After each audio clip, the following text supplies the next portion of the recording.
Assalamualaikum warahmatullahi wabarakatuh. Bertemu lagi di channel Sanjaya Kumbara Official. Hari ini tema kita adalah terkait dengan temperamen. Jadi apa itu temperamen? Temperamen adalah suatu sikap atau cara khas dari setiap individu untuk menanggapi kondisi atau keadaan yang terjadi di depan dia atau di hadapan dia atau apa yang sedang dia hadapi dan alami. Nah, di sini terkait dengan temperamen pada anak, kita harus tahu sebelumnya bahwa ada 4 jenis temperamen pada anak. Kita akan bahas satu persatu.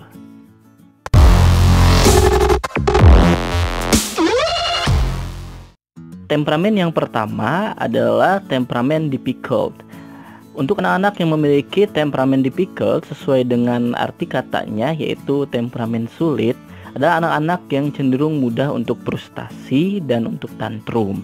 Nah, di sini frustasi dalam kondisi menerima keadaan dan tantrum dalam kondisi penguasaan emosi.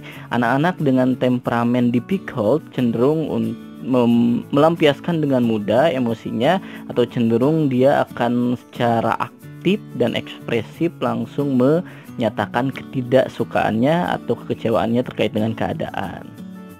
Lanjut, temperamen yang kedua adalah temperamen slow to warm up. Jadi, seperti asal katanya bahwa anak-anak dengan temperamen ini cenderung memiliki waktu yang cukup panjang atau dia butuh lebih banyak waktu untuk beradaptasi dalam keadaan baru atau menerima suatu kondisi yang baru untuk mereka. Jadi anak-anak dengan tipe ini cenderung lambat dalam beradaptasi dan memang butuh pendampingan yang cukup ekstra di saat mereka menghadapi kondisi baru. Biasanya cenderung lebih melankolis dan cenderung lebih cengeng kalau untuk anak-anak, dan memang dalam kondisi ini temperamen-temperamen ini memang butuh pengkondisian yang lebih. Salah satunya di temperamen yang kedua ini, di slow to warm up, anak-anak dengan kecenderungan ini memang cenderung lebih penakut, biasanya juga agak kesulitan untuk mencoba hal baru, juga untuk bertemu dan beradaptasi dengan orang-orang baru atau kondisi tempat yang baru. Jadi memang saat anak-anak bertemperamen ini slow to warm up, saat mereka memasuki contohnya lingkungan sekolah dan saat mereka pertama kali masuk sekolah memang butuh pendampingan yang sedikit ekstra. Lanjut, yang ketiga jenis temperamennya adalah temperamen easy atau temperamen mudah. Cenderung anak-anak ini lebih mudah untuk dikondisikan, lebih tenang, mudah untuk mendapatkan kebahagiaan, dan mudah untuk menerima orang-orang baru. Salah satu ciri dari temperamen ini adalah mereka adalah anak-anak yang cenderung untuk mudah percaya dan menyapa orang lain, mudah kenal dengan orang lain. Tapi kecenderungan juga kita harus lebih hati-hati juga saat memiliki anak dengan temperamen ini, bahwa kita harus berikan pijakan-pijakan kepada anak kita untuk tidak terlalu percaya atau mau untuk diajak oleh orang asing, atau memberikan batasan-batasan terkait dengan bagaimana cara mereka mempercayai orang asing saat mereka baru kenal. Lanjut, yang terakhir adalah temperamen combination atau temperamen kombinasi. Jadi di temperamen yang terakhir ini adalah anak-anak yang cenderung untuk sulit dimengerti atau anak-anak yang sulit untuk kita analisis seperti apa temperamentalnya, tapi kecenderungan mereka terkadang mudah untuk beradaptasi, terkadang juga terlihat sulit, terkadang dia mudah untuk marah dan emosi, terkadang juga terlihat dia sabar, terkadang dia mudah untuk bahagia, terkadang juga dia pemurung. Di temperamen combination ini butuh banyak sekali pemahaman orang tua terkait bagaimana kita mengenali lebih jauh terkait anak-anak kita. Biasanya mentalitas ini lebih ke mental labil.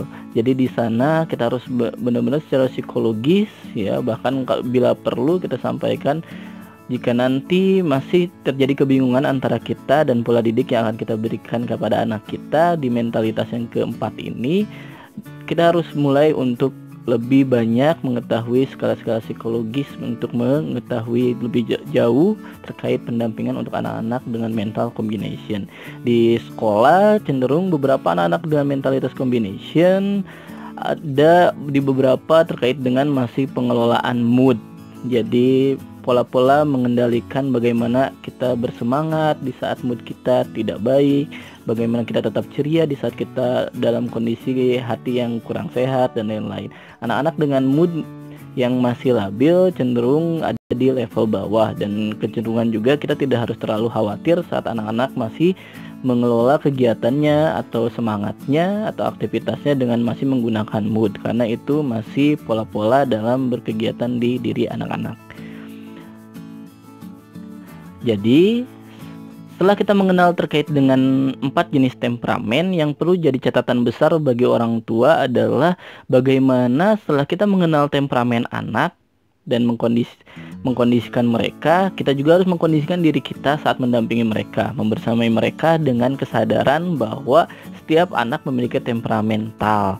Di situ yang jelas temperamen itu memiliki ciri khas tersendiri, karena itu terkait dengan bagaimana mereka menanggapi kondisi lingkungan dan kejadian atau keadaan yang ada di hadapan mereka. Tapi yang jelas bagaimana porsi-porsi kita untuk memberikan mereka pijakan, pemahaman, lalu porsi-porsi terbaik dalam menanggapi setiap keadaan dengan cara yang baik dan aman. Seperti itu. Baik, itulah tadi diskusi kita terkait dengan temperamen. 4 jenis temperamen yang ada di diri anak kita. Maka silakan analisis, lalu kita berdiskusi lagi di kolom komentar di bawah. Terima kasih. Assalamualaikum warahmatullahi wabarakatuh.